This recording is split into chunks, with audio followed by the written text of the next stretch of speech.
Beginnings are important. Beginnings matter. Because they are important, we can sometimes struggle to know how best to begin. We are at the beginning of what looks to be a time of social distancing that will go on for some months. We want to begin this time well, and so we've been making arrangements and adjustments to bring our lives home. In the Gospel of Luke chapter 4, we see how Jesus begins his ministry. And interestingly enough, he begins his ministry by going home, first to the region of Galilee, and then to his hometown of Nazareth. In Nazareth, he goes to the synagogue, and on the Sabbath, he is given the scroll to read to his friends and his neighbors. He reads out of the scroll of the prophet Isaiah, Isaiah 61. And so let us hear these words from the Gospel of Luke, chapter 4, verses 16 through 19.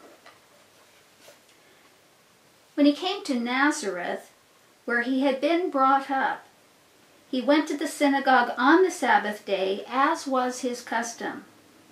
He stood up to read, and the scroll of the prophet Isaiah was given to him.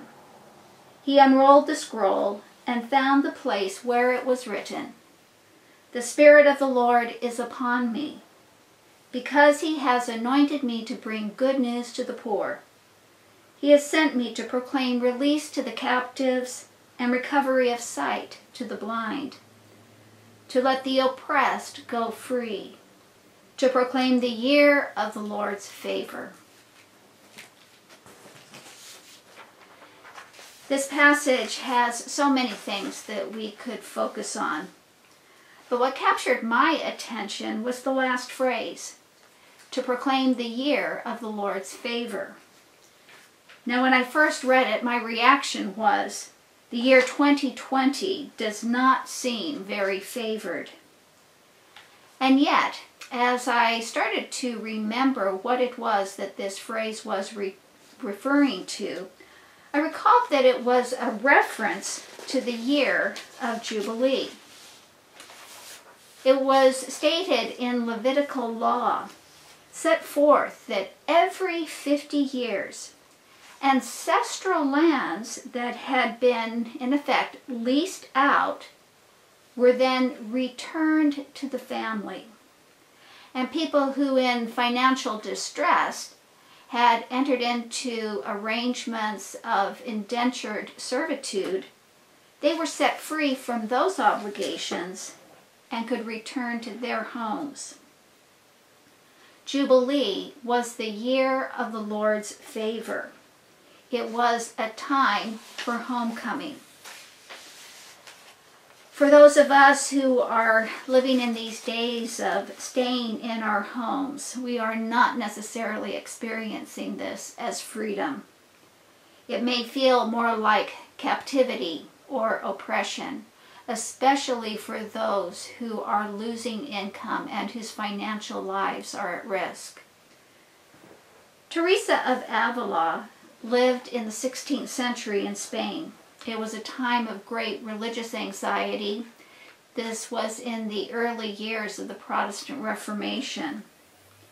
Teresa is regarded as one of the great mystics. She was a Carmelite nun and had a very vibrant life of prayer. Carl McColman says of Teresa, she recognizes that prayer is about relationship and that we are never alone, nor in charge when we pray. Here is a prayer attributed to Teresa.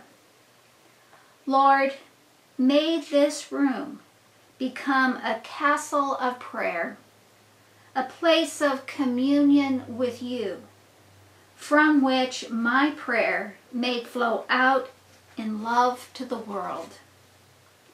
Lord, may this room become a castle of prayer, a place of communion with you, from which my prayer may flow out in love to the world.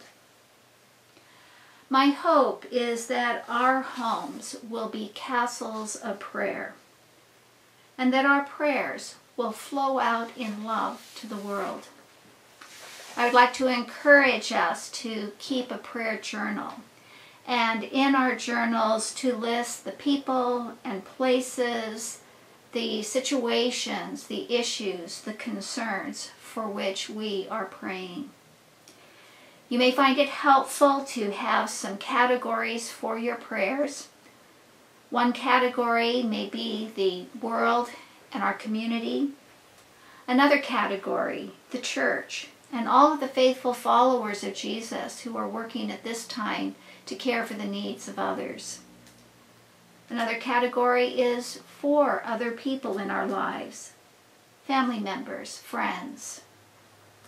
We also want to have a place where we are listing the prayers that we are lifting up for our own needs. May our homes be castles of prayer. May our prayers flow out to the world with love, bringing glory to our God.